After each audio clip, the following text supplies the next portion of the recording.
嗨，大家好，我是躺平叔。今天是2025年1月24号。这一期咱们聊一篇文章，作者叫彭远文。这个彭远文呢，他也经常发表一些观点和建议文章。比如说他曾经呼吁提高农民基础养老金到1000元，还诸如此类的很多在网上发表。今天我看他在头条上发了一篇文章，标题叫作为农民的孩子就不要去凑爱国的热闹了。当然他这个爱国打了个引号从他这个标题也能看出他的一个态度。所谓的爱国是什么爱国？他说农民的孩子就不要去凑这个热闹。我们看看他怎么说的他说我很少会为读者留言生气。他说作为上网20多年的老公知，不动气是基本素养，但前2天看到一条留言还是动了感情。这条留言是这样说的，他说我家是农村的，是那个网友给彭远文留言，那就评论呗，说我家是农村的，我妈今年77岁，她每个月领的钱确实只有100-200块钱，但还有土地的补贴，1年1-2千元，生病吃药办的慢性病，她有3高，每个月报销后吃药只需要几十元，家里有菜地，随便门口种一点，家里亲戚给一点，不需要买蔬菜，鸡蛋也不需要买，腰椎骨折过，做了手续，报销后只花了2000多，有自家的房子，不需要交任何的税和管理费，每年有2次免费的简单的体检，进城坐公交车是免费的。我的家乡只是安徽一个贫困县的小乡村。说到这里，我想起了今天日本的媒体还有日经中文网等等都刊登了去年在苏州的那个行凶案件，杀人案。这个案子已经判了，凶手判死刑。这个凶手也是来自安徽，据说是身负重债，背了很多债，不想活了。总之这个凶手是判了死刑，但是感觉似乎很多事情还是没有说清楚，还是没有水落石出还是有很多问号。他所做的这些事情跟爱国是不是有某种关联？大家还记得苏州那个事吧，对吧？那是针对一个特别的群体，这个人感觉是这样，他也会上升到爱国的高度。我们接着看彭远文的这篇文章彭远文说他想借此说明中国很好，但透过这段话我看到的是，通过这个网友评论实际上我们应该看到网友他妈一个处境。什么处境呢？一个77岁的农村老人，有3高，就是身体不好，腰椎骨折过，一个月加上土地补贴收入300元左右，除掉药费还剩200，一次手术可能就要花掉他一整年的收入。77岁了还要下地劳作。他那所谓的土地补贴我推测应该是他把他的地给大户承包了，1亩地1年大概300块，那他们家恐怕有10来亩地或者是有几亩地，1年1000多的收入，这叫土地补贴。作者彭远文看到这样的评论，他就忍不住回复说我能看出你爱国，没有看出你爱妈妈，哪怕一点点设身处地的体谅。我觉得这个评论是非常恰如其分。他爱这个所谓的国他也不知道这个国是什么，总之他爱这个国远远超过爱他妈，对吧？他妈妈一辈子活得如此艰难，还要被他拿来为国唱赞歌，拿来当一个案例，表明活得很好，托谁的福？感恩谢感激，不就这意思吗？你说良心何在？一个77岁的老人，身体不好，一身的病嘛，还要干活，靠亲戚给他点菜，不需要买菜，活成这样还值得骄傲。所以这个作者彭远文很生气说那种说我汉奸走狗直人的，我基本上熟若无睹，波澜不惊，但上面这么一段平平无奇的话却让我心情去凑什么爱国的热闹呢？那些在网上迎合你的人，说不定人家父母是体制内的，拿着几千上万的退休金，天天去跳广场舞，衣食无忧悠哉。以贾涛老师为例吧，贾涛老师是不是把爱国挂嘴上，结果人家在美国买了小房子，现在恐怕值30-40万美金那也好几百万呢。孩子在美国，到美国是生活，到中国是工作，你说你盲目的听这个夹头有什么意义呢？这些人嘴上说一套，做的是另外一套，叫道貌岸然，一边跟你说美国不好，一边把自己的孩子把自己的财产都往美国送，一边说朝鲜好，一边说俄罗斯好，但是他自己从来不把孩子子往朝鲜送，也不往俄罗斯送，还有那么人呢被他蒙蔽。作者彭远文说啊，说我不是说农民的孩子就没有资格爱国，他如果像一些人所定义的爱国，就只能说政府国家的好话，农民的孩子就不要去了，非要去讲好中国故事，你也讲不好，你觉得好的讲出来反而抹黑了国家。这个说的太对了，就你农民那点事儿，你认为是好，你讲出来，那在加州老师对吧，在维欧老师看来，你那是给国家抹黑呀。你看啊，刚才那位网友他评论对吧，他妈妈77岁了，这个在他说出来他是很骄傲的，觉得你看多好啊，一个月还有300块，但是你这个说出去了，不就是给咱们抹黑吗？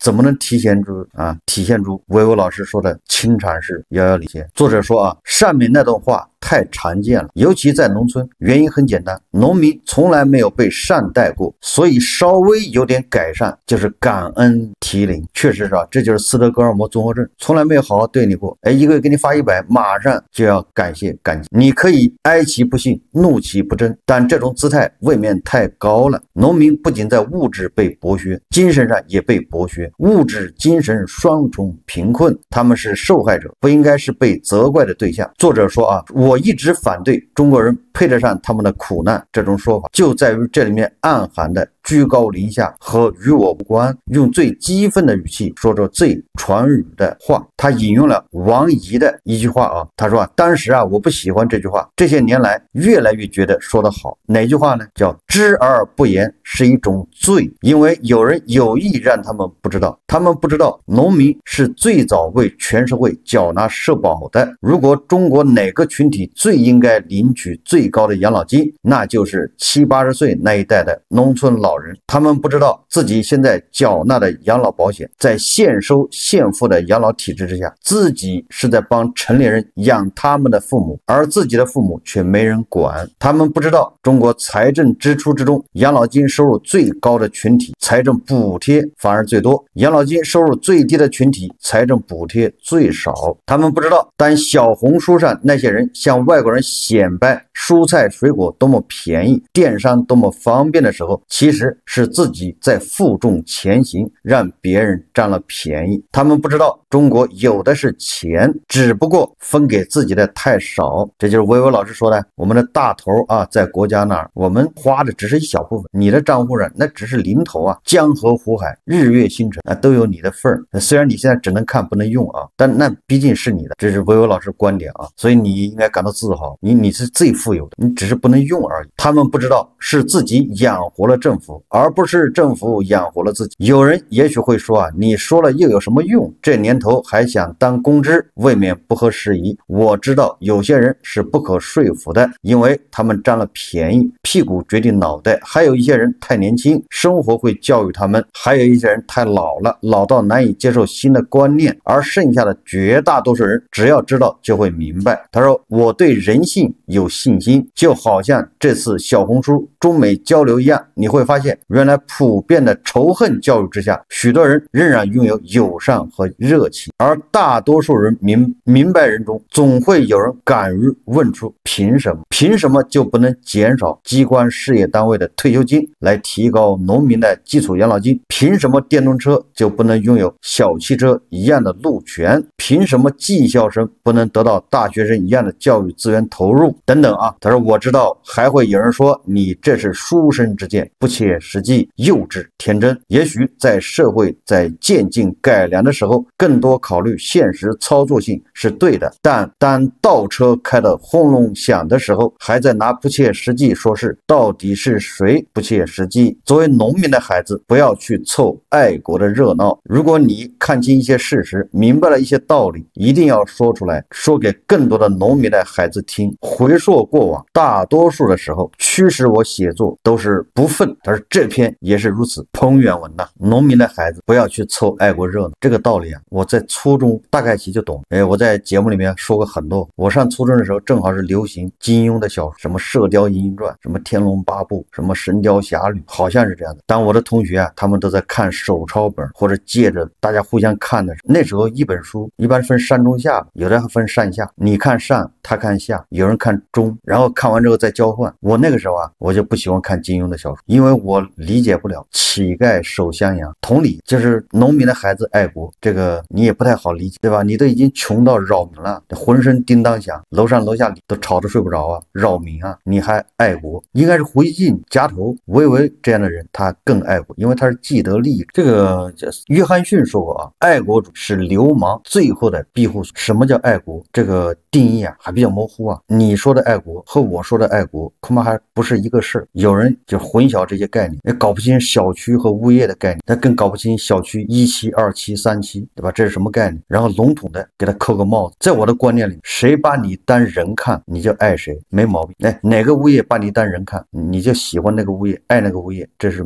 没错。如果他没有把你当人看，他发展的再好，搞得再好，再遥遥领先，再伟大，再盛世，再虽远必诛，跟你都没关系，你都没有资格，对吧？你在普京眼里，你就是个耗材，你谈不上是个人，独立的人。所以那他搞得再好，跟你有什么关系？你又不是其中的一份子，对吧？有没有尊重你是个人？有没有尊重你这个人？这是很重要的一个标志，很重要的一个尺子。你的权益能不能得到保障？你是不是随时会一无所有，对吧？你是不是随时有可能被进去裁缝纫机？你是不是随时有可能没有发声的渠道？我认为啊，爱国没有错啊。你看美国人就挺爱国的。我去美国啊，我看到美国人家家户户，他那个门上人家都美国国旗。你说他能不爱国吗？不爱国他插美国国旗干啥？对吧？人家爱国不是挂在嘴上说我爱美国，跟某些国家这个所谓的爱国人士也不一样，对吧？人家爱美国表现出来是督促美国，批评美国，对吧？让美国变得更好，让美国更强大，让美国更有人权。这他们要批评美国政府这个共和党，然后督促民主党，干得好就支持他，干得不好就骂他。哎，人家这个才叫爱国，而且爱得深。这个爱国有什么错呢？对吧？这样的爱国那才是真正的爱国。如果说你认为爱国就只能表扬，只能鼓掌或者批评，对吧？您心里装着多少人民，唯独没有自己，对吧？你为了什么工作，你就不顾自己的身体，就像那个俄罗斯的那个酒家诺夫啊，批评普京一样。哎，人家也敢批评普京啊，不是一味的唱赞歌。他批评普京啊，大冬天的出去参加仪式，居然不戴帽子，你这样感冒了还得了？那是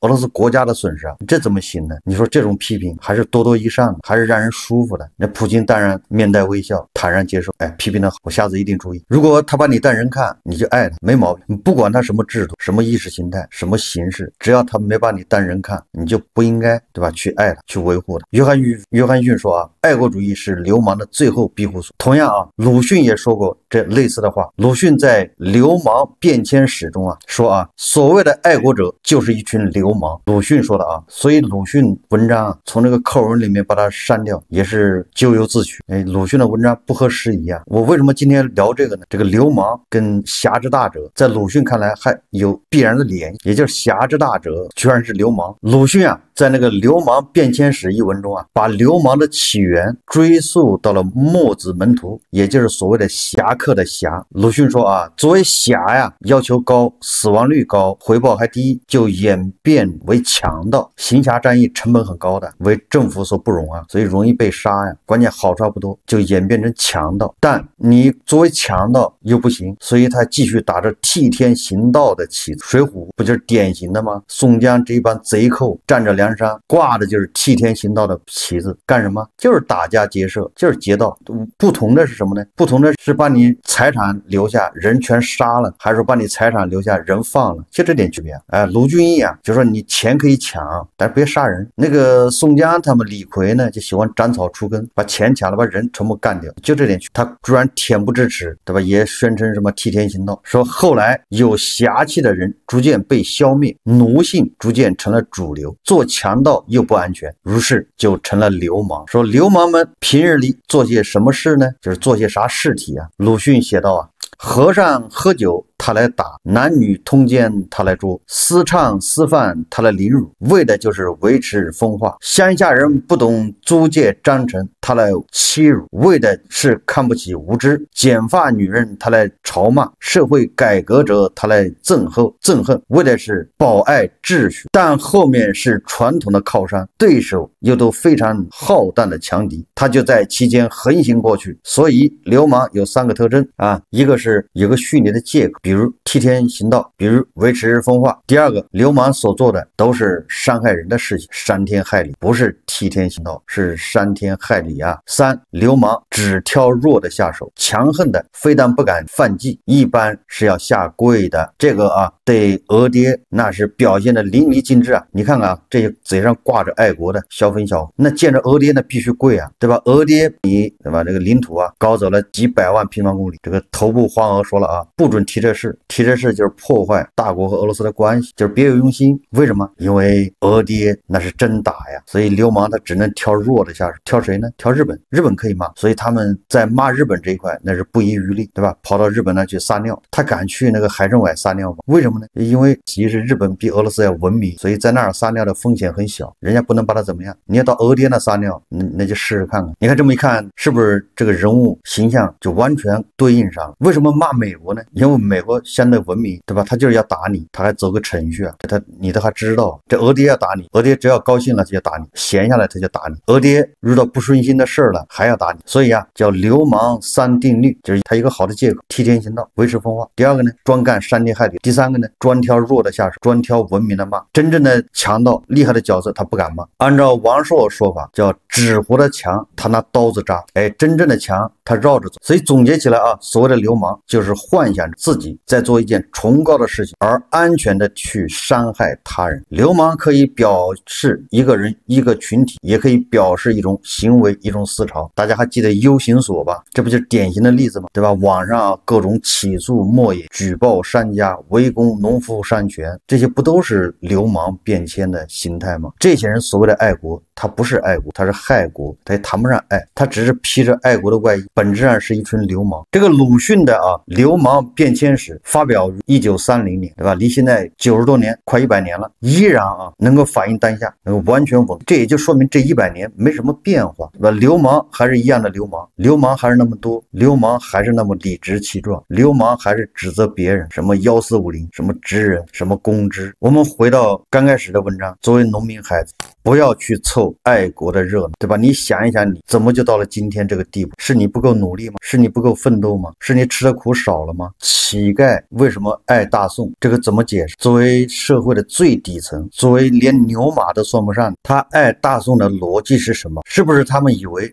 游牧民族没有乞丐，没有这个职业，所以一旦元朝来了之后恐怕取消乞丐这个职业，他们就害怕，是这个逻辑。我们看一看叙利亚，巴沙尔家族控制叙利亚将近60年，2代人。巴沙尔在台上的时候，他的支持率是90%几，然后叙利亚也一样，有很多小粉小红，所谓的正能量，所谓的爱国者，他们每天对吧骂这些人是知人，骂那些人是带路党，每天维护那个巴沙尔，是不是活脱脱的就是一群流氓？当这个沙漠解放组织几百人骑着电瓶车，骑着摩托车，拿着枪奔向阿勒颇的时候，他们跑了，然后还是这几百人骑着摩托车到大马士革的时候，他们又跑了，连乞丐手下羊都没有。说明什么？说明这些流氓心里清楚的很，他们在那儿骂这个骂那个，煽动这个煽动那个，都是揣着明白装糊涂，都是卷爱国赛道，割爱国流量，跟夹头一样，为了个人利益把白的说成黑的，黑的说成白的，这不就是流氓吗？你反过来看看乌克兰，对吧？那些乌克兰人才叫爱国。国家那么小，无论是领土还是面还是人口还是它的发展，都比不上俄罗斯一个弱小的国家，居然抵抗住世界第2军事强国。这乌军越打越强，这些乌军的战士在前线浴血杀敌人家这叫爱国。美西方要求泽连斯基把征兵年龄降低到18岁，泽连斯基就是不同意，乌克兰人26岁以上的才去战场，对吧？这叫底线，这叫原则。保卫国家是26岁以上的人的事，26岁以下，对吧？你该工作，该上班，该读书。好，这期节目我们就聊到这，感谢大家收看。如果喜欢我的，就订阅转发，也可以在下方留言评论，谢谢大家。